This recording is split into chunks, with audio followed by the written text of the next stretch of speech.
Jura forced Kawaki to open his dimension and bring Naruto back to devour the 7th Hokage. Finally, I succeeded.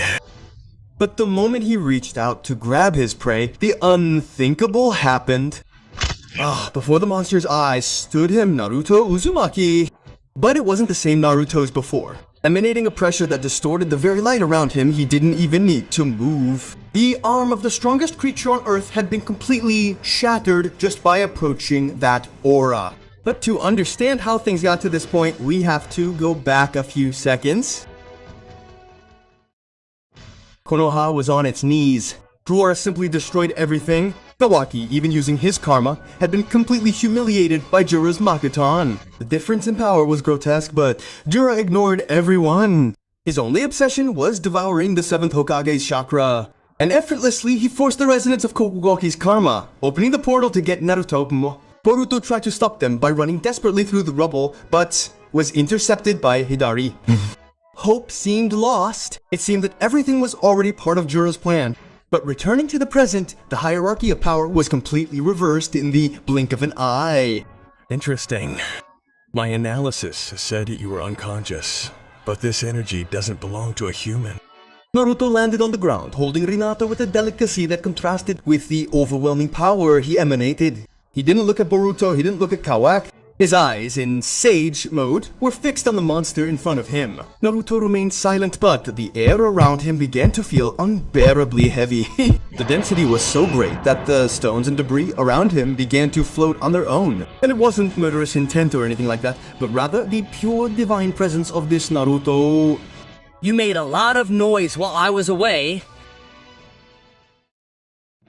While the tension between the 7th and the monster only increased, a silent threat moved at the speed of light. Hidari, the Shinju born from Sasuke Uchiha's chakra, he sensed the momentary vulnerability and wanted to take advantage. Ignoring any honor of combat, he charged a black Shidoru, a massive electricity so concentrated that the sound resembled the cry of 1,000 dying birds. He charged forward to pierce Naruto's back. No, not again. I won't lose my father again! And at that moment, space-time was torn. With his Hiroshimin, Boruto appeared like a flash, completely intercepting Hidari's attack. But Boruto wasn't alone either. Kawaki, recovered by the pure instinct to protect his benefactor, used his microscopic stake attack, making them expand from within Hidari's joints, exploding him from the inside out.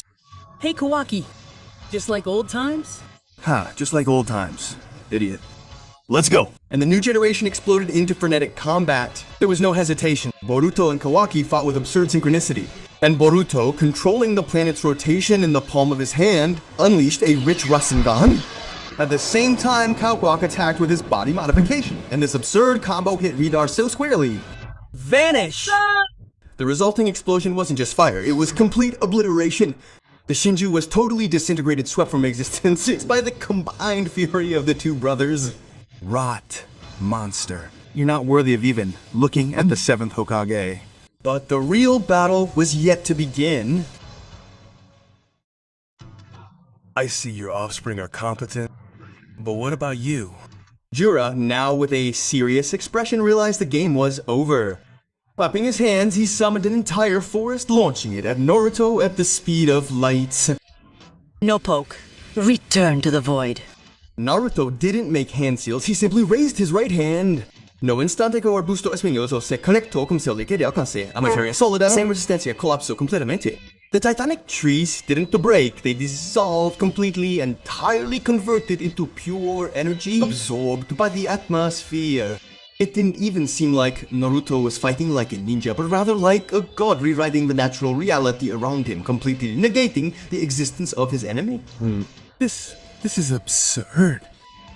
No jutsu should nullify organic matter in this way. For the first time, genuine fear arose in the eyes of the divine tree. Jura understood that physical attacks and ninjutsu were useless against that entity. If he wanted to win, he needed to drain the source of all that power. He needed to consume Naruto's chakra directly to evolve. If I can't destroy you, then I'll devour you. And the monster advanced, concentrating all its energy into a single desperate attack. And Naruto, on the other hand, didn't even dodge. He simply opened his arms, exposing his chest, offering himself completely to the predator. So you're hungry, haha. Well, you can feed. The roots pierced Naruto completely, and Jura smiled triumphantly, beginning to devour voraciously, believing he had finally won. Mashin! The smile lasted only a millisecond.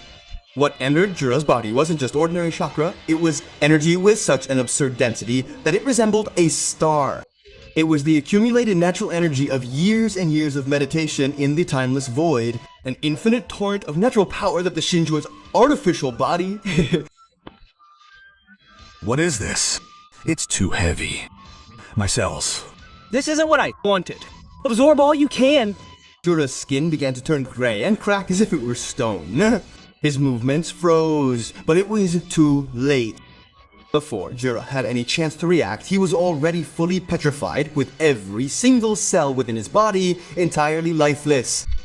With the threat over, Naruto smiled. Boruto and Rimari ran to their father, giving a warm hug to the man they loved most. Dad, you're back.